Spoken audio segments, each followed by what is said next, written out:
Hello, I'm Zash, and welcome to episode 68 of my Senjou no Maou, or The Devil on G String, Let's Read.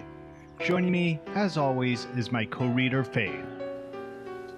Last episode, we learned a lot about Usami's background and her history with Maou.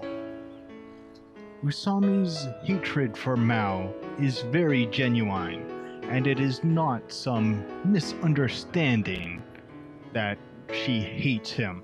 Maou did literally kill her mother. And after, we start learning about Mao's background and how a mild-mannered student became the king of devils. And quite honestly, Faith listened in rapt attention. Even her mother commented on how quiet she was. Anyway, please enjoy this next episode. There was no way I was going to sit back and suck my thumb as the judicial system pondered his fate.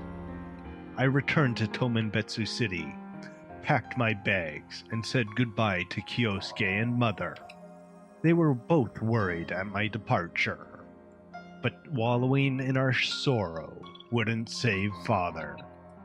I entrusted Mother to Kyosuke and returned to Britain. My only miscalculation pertained to the beast named Azai Gonzo. The Yakuza debt collector wouldn't relent on Father's debt merely because he was in jail. Mother, left behind on her own, fell into Gonzo's clutches, but I was left in the dark about this until far later. Alan greeted me with a huge grin at the aforementioned pub. "I thought I'd see you again." I asked my one question bluntly. "If I follow you, will I gain enough power to free a prisoner from jail?" Alan's gaze, when he looked at me, changed for the very first time. "I just procure mercenaries. I had no idea you wanted to be a terrorist." I didn't care what he called it. Terrorist, mercenary, soldier, I didn't care. All I wanted was to find a way to save my father.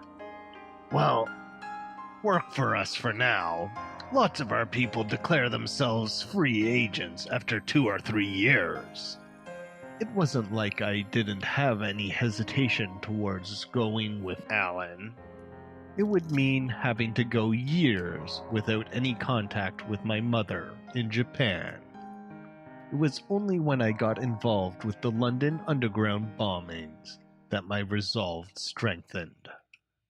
Terrorists, angered by one of Britain's national issues, blew up a subway platform with a suitcase bomb. There was around 500 casualties, and one of them was me, as I walked down the entrance stairwell. My only injury was a bruised waist, but I was swept into the waves of panicking commuters and lost my bag, my wallet, and my passport. I jumped out of my seat as I watched the news the next day. On the list of the deceased was written Samajima Kyohei, Japanese.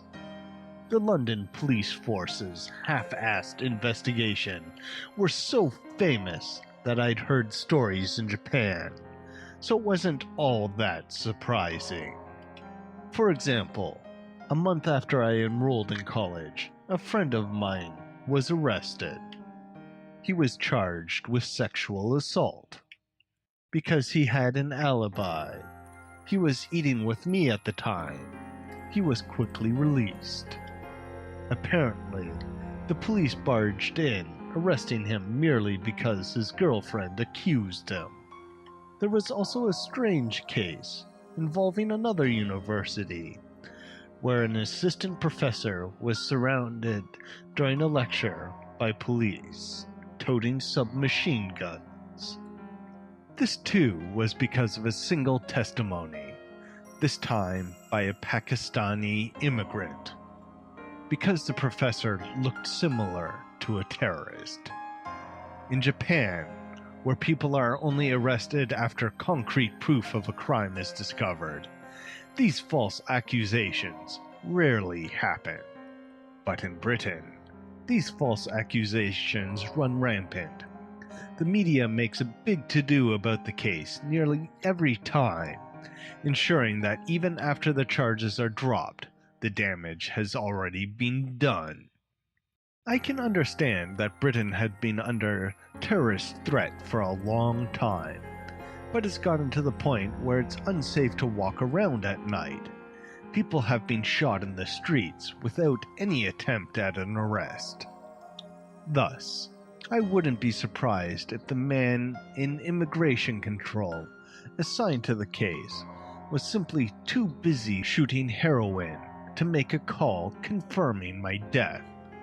When I was about to tell the embassy that I had merely dropped my passport, Alan stopped me. "If you stay dead, it'll shave 5 years off fulfilling your dream." It was later, when I started working as a mercenary specializing in intelligence gathering, that I'd fully realized the advantage of playing dead.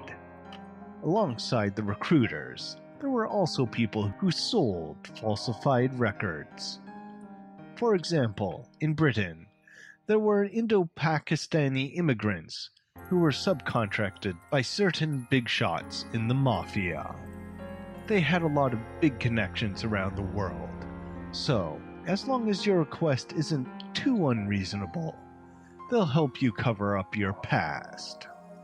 They sold passports, driver's license, and ID cards from various public organizations that allowed access to bank accounts, credit cards, or traveler's checks. You could buy pretty much anything you needed, as long as you had the money for it, of course. But regardless of how sloppy these countries' identity checks were, in the face of modernized society, having a dead person pose as a dead person will always be far more reliable and economical than having a living person do so. After all, when you're officially dead, you don't have to worry about being the subject of any ongoing investigations. It also makes it impossible for someone to get an accurate profile of you. "Kyohei, you're a man of outstanding talent." Alan wasn't the average recruiter, swagging around Tomenbetsu City's Central Boulevard like they owned the place. The only people he had his eye on were people who seemed promising, even if inexperienced. I had no intent to answer his expectations.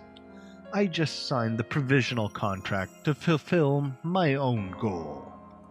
The next day, I paid my lodging costs and headed to a rural area on the outskirts of London. At first glance, it was just a regular farm. No, it was a regular farm.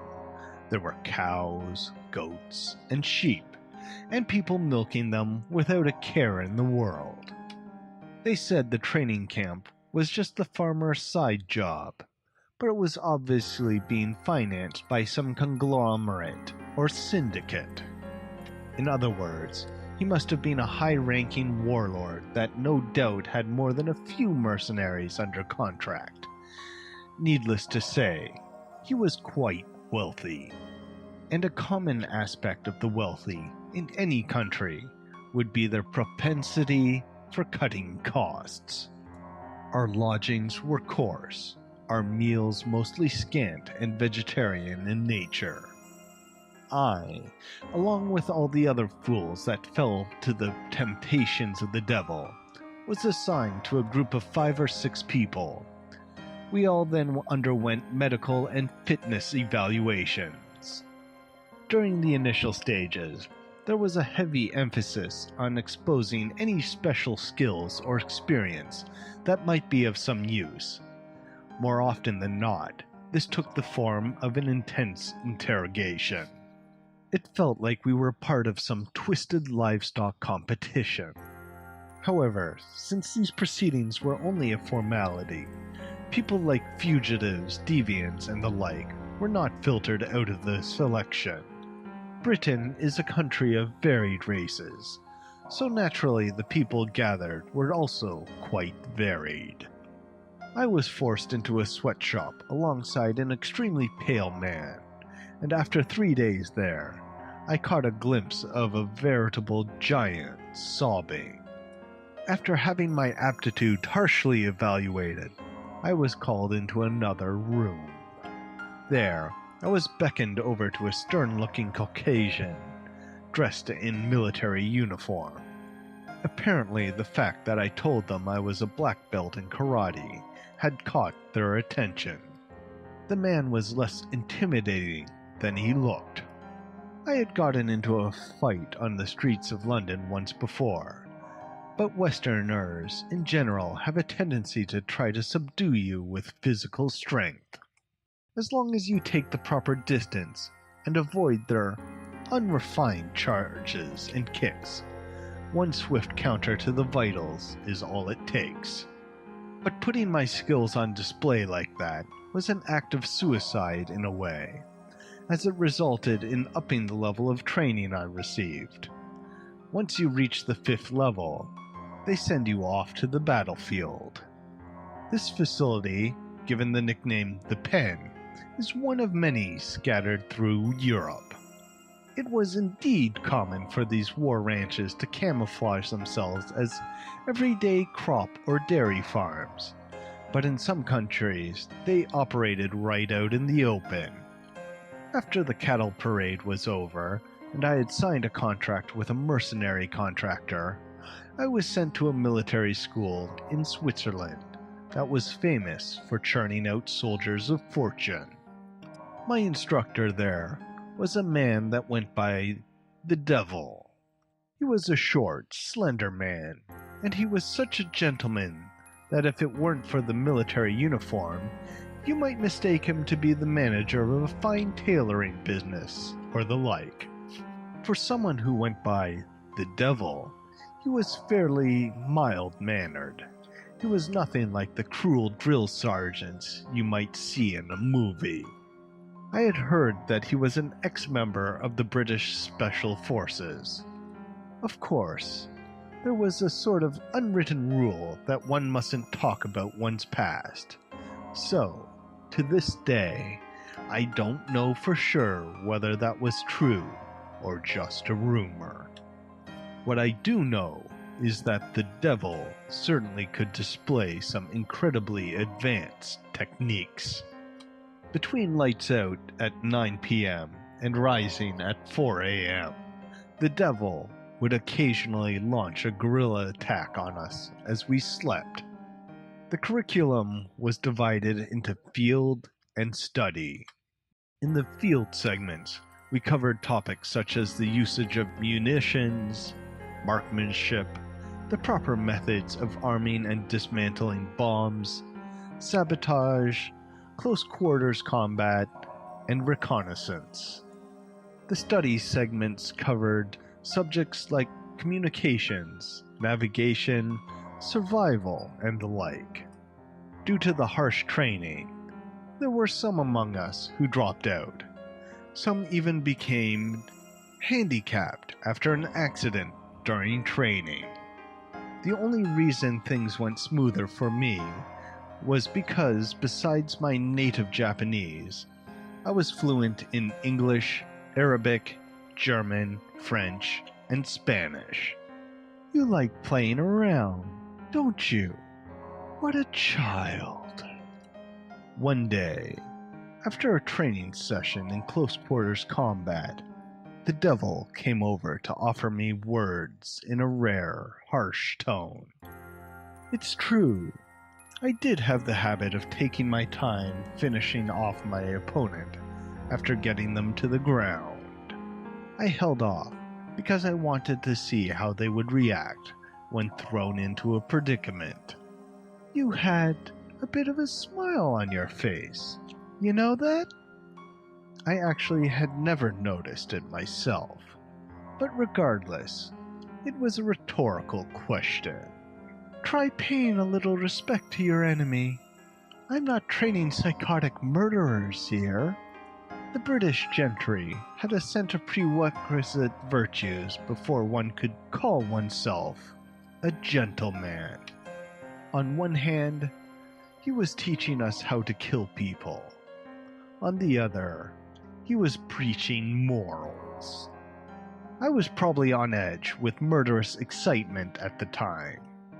After all, I was being taught how to kill people day in and day out. During meals and breaks, everyone always looked down in silence. We didn't want to see each other's faces. If we did, we'd probably want to kill each other.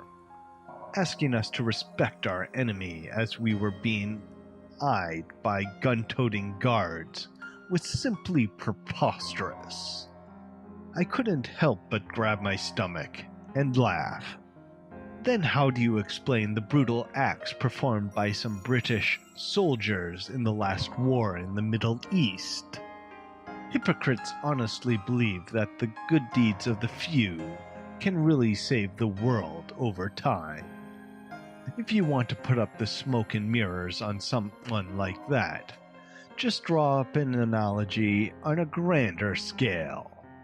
Mention human nature. Talk about a whole nation. Discuss the inherent implications of society, currency, or property. Simply start a conversation with something akin to a didactic novelist's opening, and you're guaranteed a hit or two. I was fully prepared to be struck for what I said, but that was the first time I had felt respect for the devil. That's exactly right, child. Where are we right now? A dump, I answered. That's right, a dump. Right now, unprecedented terrorism threatens Japan. People continue to die every second in Africa. But that has nothing to do with us, for we do not live in the world. We live in the individual. And the lips of the devil, who had just earlier removed his gentlemanly mask, twisted into a smile befitting the name. This facility is one of our most preeminent military academies in all of Europe. Our alumni are, as a whole, either emotionally numb or have their own personal dark beliefs, which they cannot or will not shoulder onto anyone else. I expect great things from you, he said as he tapped me on the shoulder. I understood then.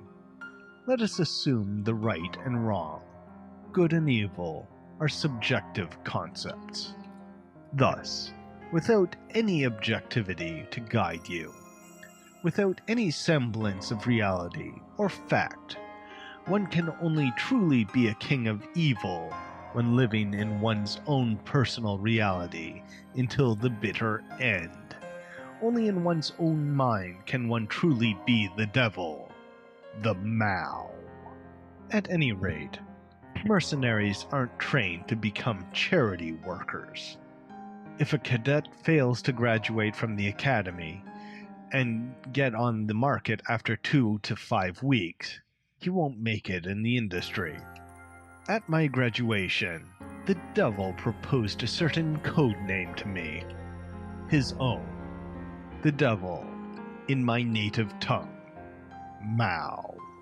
However, not a single mercenary or assassin in the world would use such a joke of an alias. Only when I was among companions, or when an operation did not require the use of a code name, did I go by the name Maou. When I did so, I thought back to my old instructor. Granted, that was only because by the time I made it to my first battle, the devil had already passed away. They say a new recruit's reaction to his first kill can vary from person to person, but I was so composed at the time, it surprised even my unit commander. I set an ambush for an enemy by taking aim from a hiding place in tall grass, just as I practiced in training. All I did was pump lead into whatever moved. I don't see any reason to be deeply moved over something like that. I could hear the murmurs of the devil inside me, breathing into Samejima Kyohei's ears. These are not remains, but a body. It's not the dead, but an object. Those whispers protected me from guilt, regret, and escapism. After the battle, an American that had been put on point was crying and muttering to himself, "I'm not a killer. I'm not a murderer. Murderers are people that go after those weaker than themselves. I can't be a murderer." Being placed at the front was a form of consideration, meant to ensure he didn't fire upon an ally in derangement. When we began to relocate for our next campaign, he suddenly turned around and pointed his gun at an ally. At that exact moment, as if he were expecting it to happen, the commander shot him dead on the spot. I too had my gun at the ready. The lesson I learned that day? Making excuses for your actions will only get you killed. I roamed the battlefields as a mercenary for about 2 years. My jobs lasted anywhere from 2 weeks to 5 months. I worked as a guard for a diamond mine, participated in the annihilation of a group of fascist guerrillas, and even participated in the front lines of a feint operation as a member of the army for a country that did not have its own special forces. I could have sworn I was a goner on that particular job. I got separated from my guide in the middle of the jungle, but I was fortunate enough to stumble across and secure a safe water source and make it out alive. 2 years later, I reunited with Alan. "Looks like I was right about you. You did well to make it this far." The relationships between a mercenary and his contractor was like the relationship between a prostitute and the Yakuza drug dealer she buys from. In other words, you're trapped in a hell, where no matter how much you work, you'll never make a profit. In fact, some of my fellow comrades had been sent to military school by their contractors even after their contracts had expired, in order to provide them with further training. The amount of money you could get as a novice mercenary was no better than the salary you would earn working a convenience store in Japan. But even so, it was enough money to allow people who came from warring third world countries to feed their family for years. "It's not like you got into this business for the money, is it, Kyohei?" That goes without saying. Money was necessary, of course. But in order to put my plan of revenge into action, I would first need some connections. That's right, revenge. Ending dozens of human lives for no reason in particular had changed my way of thinking. So my dad had killed Usami and 3 other people. What of it? They were all vermin. They weren't local militia fighting for freedom. They weren't child soldiers from the Middle East who had been taught nothing but how to kill from the very moment they were born. In fact, in my eyes, they were the rare examples of people who were killed for a reason. Even if you were to kill a civilian, you would not be court-martialed as long as your side won. And as I saw more and more of these travesties, I found the fact that my father was going to trial at all to be absurd. As a child, I had talked about wanting to save my father. Now, I found myself driven by the impulse to destroy everything that Japan stood for. "You're a free agent now, Kyohei. I hope you don't mind me trying to recruit you again, but as a full-blown merc this time." I told him that I had enough of going into armed conflicts with blazing guns. To be honest, I just wasn't cut out for combat.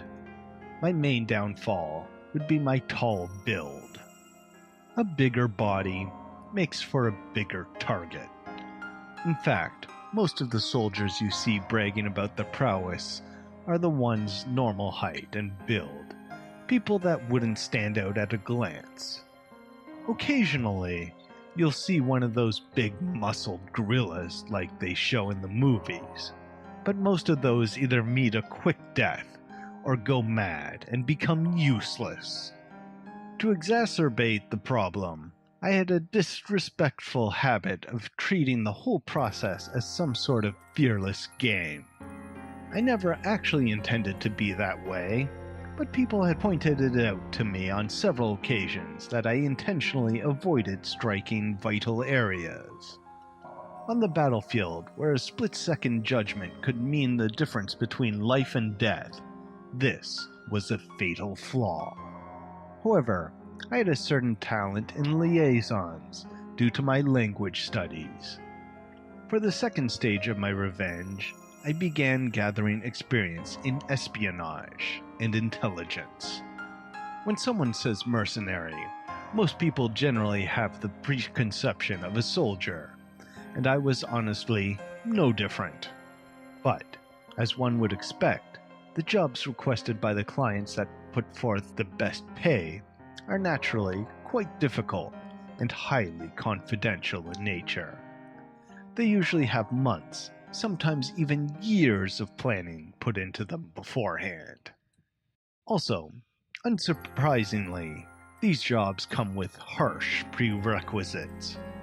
One of the reasons Allens wanted to recruit me happened to be because I was Asian. Japanese people are a scarcity amongst mercenaries. Because of this, I was sometimes given opportunities to pose as someone of Taiwanese, Korean, or Hong Kongese descent. Of course, I posed as an innocent Japanese tourist on occasion as well. This allowed me to get around and do my work freely, without suspicion. I suppose I don't have to go into the importance of information warfare. Needless to say, the pay was on a completely different level compared to when I was an infantryman, but the risk involved justified that. Since mercenary work is not protected under any treaties or agreements, I was in danger of becoming just another unidentified corpse at any time whenever I infiltrated enemy territory with a fake passport. Since a dead man is difficult to track, I quickly earned my reputation as an excellent spy. On one occasion, when I was in Moscow placing bids on military-grade explosives, a very interesting story caught my ear. A famous violinist by the name of Mishima Kaoru would be playing a concert at a nearby theater. The officer who told me of this said that there was going to be a high-ranking Arab official in the audience, and that he was keen on cooperating with America. Thus, he wanted to kill him. However, my attention was purely on Mishima Kaoru herself, Usami Yoshinori's wife. Great! Let's kill him! The decision was no more difficult than deciding what to eat for breakfast. The officer returned a smile. Having built up a decent number of connections, I gathered a group of men that would do anything for money with the help of my mercenary friends. It mostly comprised bodyguards for high rollers and expensive drug cartels, and kidnappers for hire. I acted as the team's commander. In an attempt to misdirect the police force, I leaked information beforehand that there was going to be a bombing at a bank across the city. It worked rather well, as the operation went off quite smoothly. I smuggled in the C4 personally. The image of a Japanese tourist, that incredible free pass to whatever event you may desire access to, worked brilliantly. I succeeded in planting the detonator, and then waited until Mishima Kaoru's performance to set it off. When I finished off Mishima Kaoru as she lay half dead from the blast, I felt a strange sense of anticlimax, like I had just finished my taxes or something. It was then that I first met her daughter, Usami Haru. She called herself Hero, probably from insanity induced by fear. People may be right about me when they say I have an irreverent habit of playing around.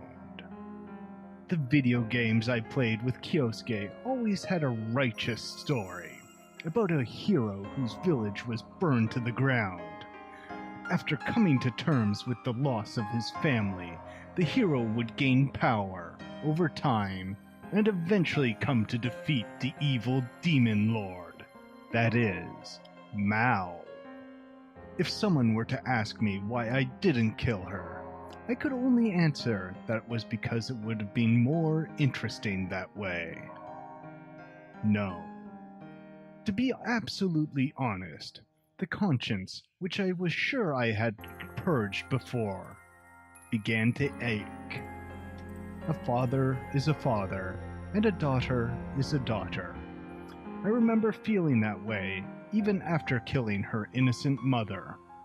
My common sense ethics had warned me against slaughtering a young child.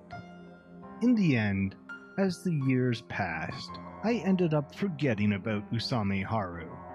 Anyway, I decided to let her off then, especially since I had to worry about escaping from the authorities in time. After that, I tried to check up on my father's situation in Japan. His sentence from the first trial was death. My worst fears had become reality. Granted, whether he received life in prison or a mere 5 years, I still intended on putting my plan into action. Luckily, Father had apparently taken what I'd said to heart, as he was in the process of an appeal. But the real kicker, what truly bothered me, was my mother's situation. When I secretly went to see her, I found her in a hospital bed. From what information I could gather, it seemed she had been diagnosed with a mental illness. Furthermore, she had been living alone for quite some time. Alone, I thought.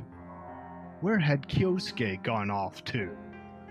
When I discovered the answer to that question, I seethed with rage. My little brother, the one I had entrusted my mother to, had been adopted by, of all people, Azai Gonzo, and was devoting himself to the pursuit of pittance profit. I had changed so much that even my mother failed to recognize me. I grew more deeply absorbed in my preparations.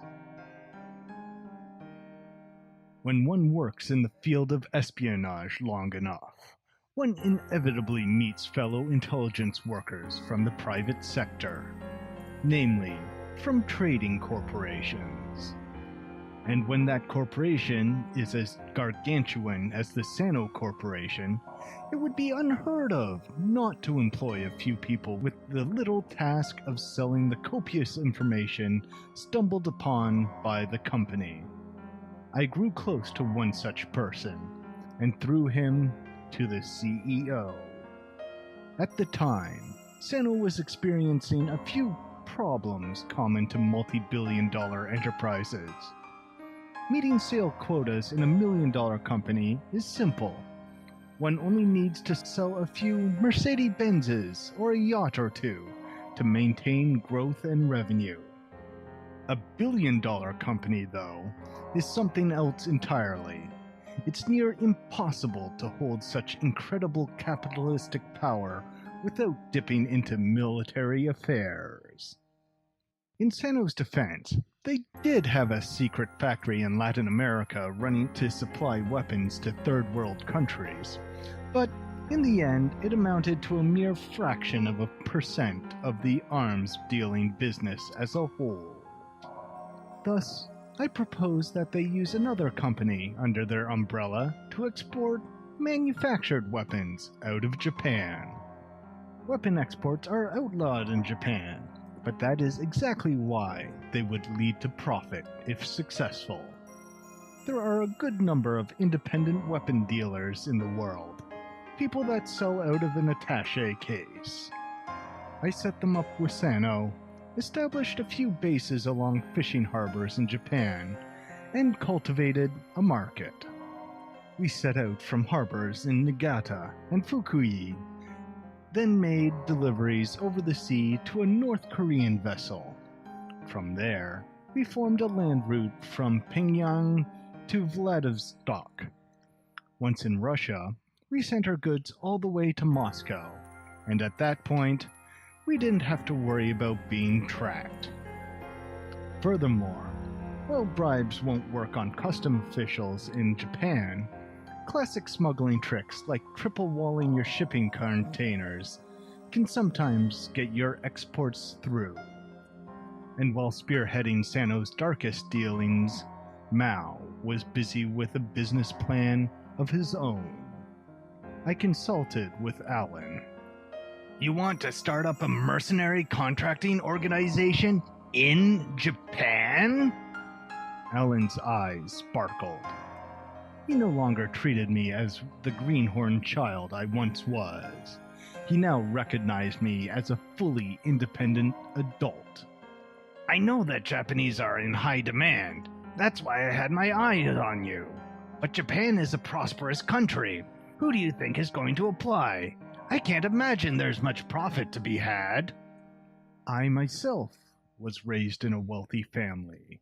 But regardless of race or homeland, there will always be people in need.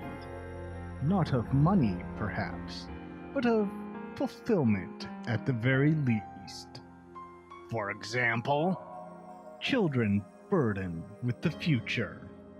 To a Westerner like Alan, the Japanese give off the impression of a polite, punctual, and communal people, always concerned with what their family and other people think. For example, corporate scandals are publicly apologized for by a representative of the company. In the West, even heinous criminals don't apologize to the bereaved family very often. Some theorize that this sort of peer pressure, or desire to fit in, formed a loose standard that functioned as a sort of deterrent against the emergence of violent criminals within Japan.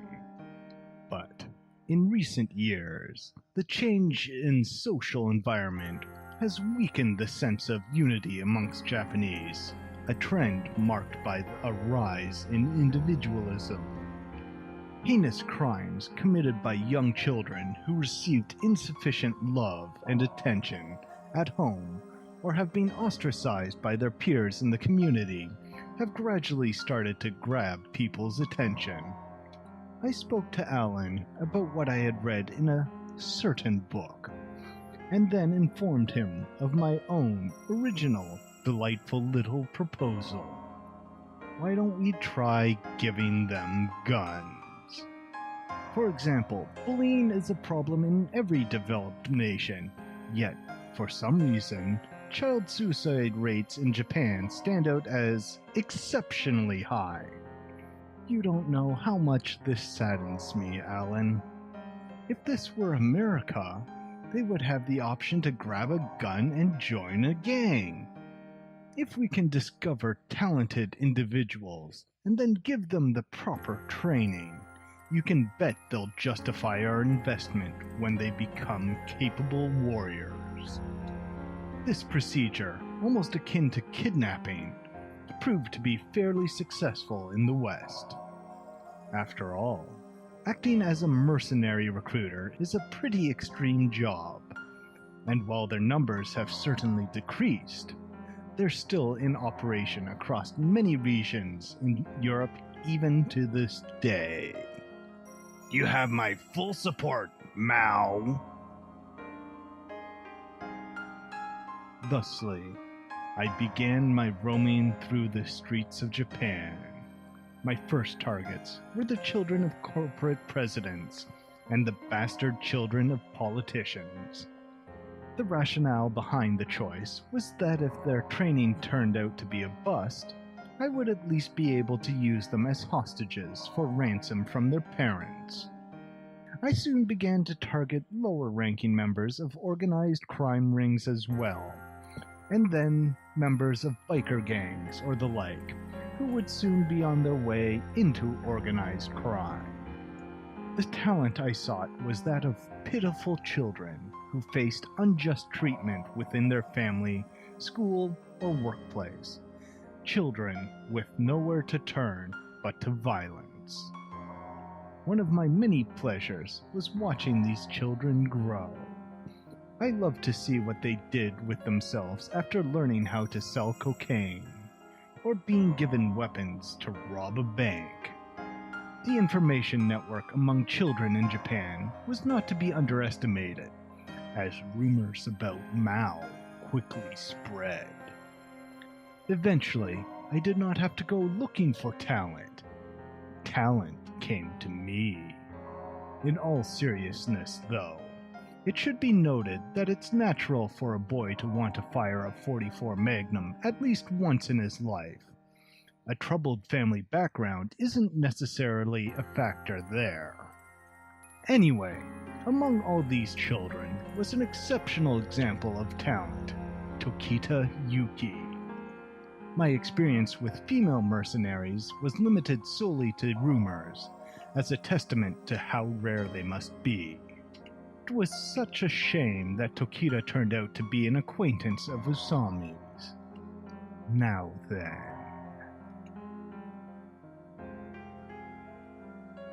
It's about time to get started. The Supreme Court rejected my father's appeal for clemency just the other day. I made it just in the nick of time. If my father had been killed, my revenge would have no doubt spread beyond the city's borders.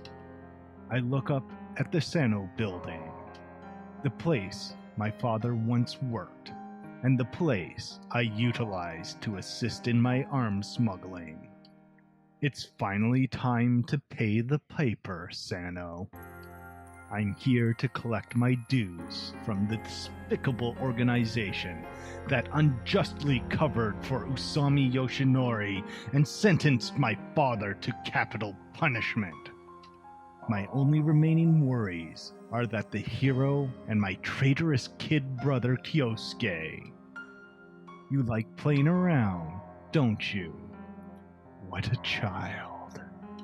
I close my eyes, and the image of that old Swiss training center comes to my mind as I hear my instructor's voice. I am no longer a child, devil. Megalipses. Ellipses.